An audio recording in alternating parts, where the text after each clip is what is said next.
Salutations and welcome everybody, this is Griever back here, bringing you guys a One Piece discussion video about Mihawk. Now I know this is white wine, and I know Mihawk drinks red wine or sangria. But, however, white wine, come on man, it's so much better.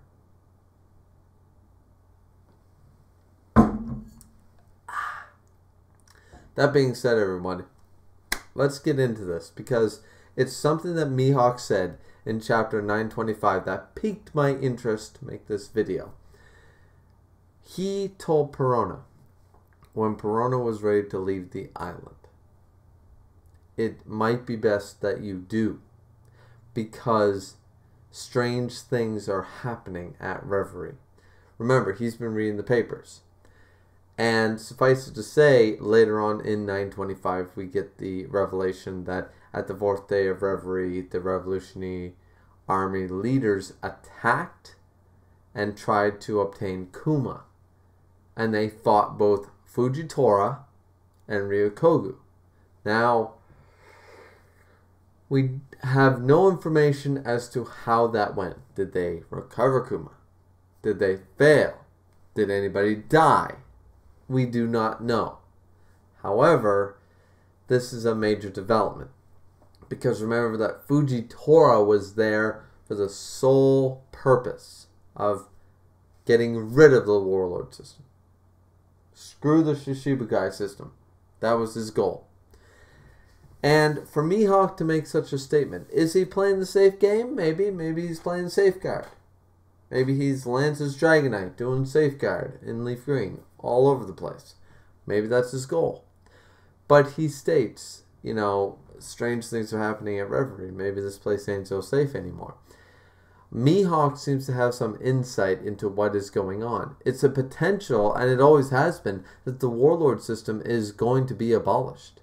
The issue that I have with this is that Garp stated it clearly at not the beginning of the series, but when we finally understood what the Marines, Yonko, and Warlords were, is that the Warlords and the Marines make a balance in the world to the Yonko.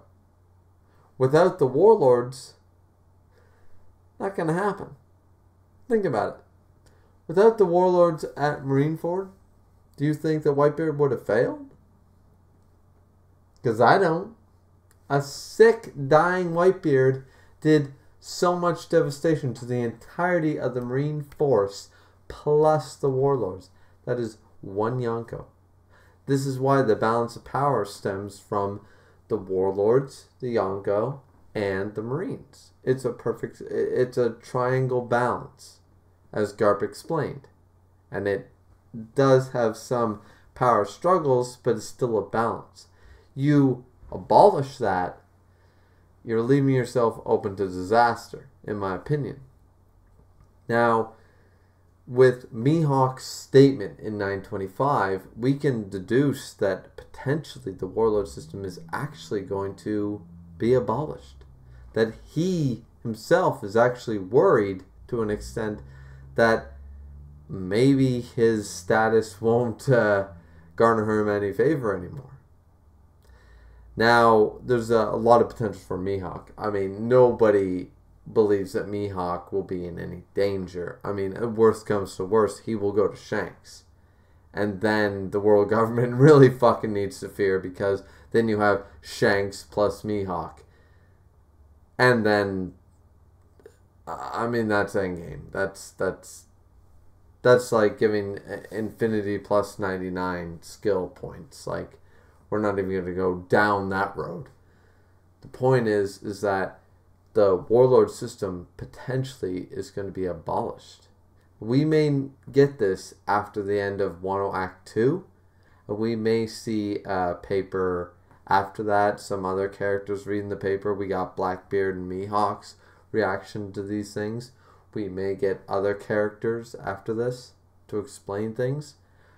Suffice to say, I'm very curious as to how this is all going to go down. Because I don't believe the warlord system can be abolished. If that were to happen, the balance of the world goes like this.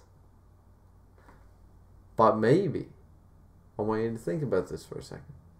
That's the whole point of this story. The balance of power has stood this way for how many years? We have seen, since Luffy has entered the story, we have seen warlord changes over so many times.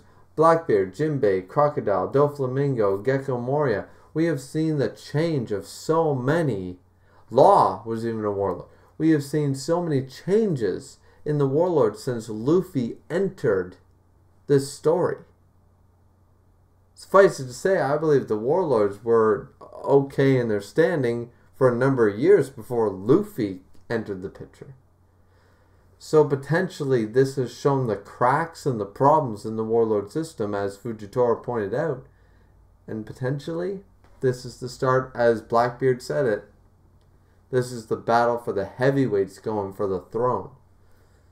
So I just wanted to bring this to everybody's attention. I feel like it's quite important because Mihawk's statement is not invalid. Mihawk knows better than anybody else as one of the oldest warlords, the oldest standing warlords, to understand the full weight of what things happening at Reverie may or may not mean for his personal status. And potentially we're seeing a shift in the world dynamic as a whole in the One Piece universe. That being said, everyone, this has been Griever back here, bringing you guys a One Piece discussion video. I know I don't bring any new information to the table. I'm just trying to state facts. It's something I wanted to talk about in the review, but the review was long enough.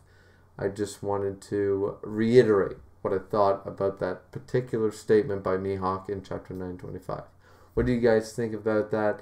Comment down below. As always, like, comment, subscribe. Always appreciated. See you back here next time.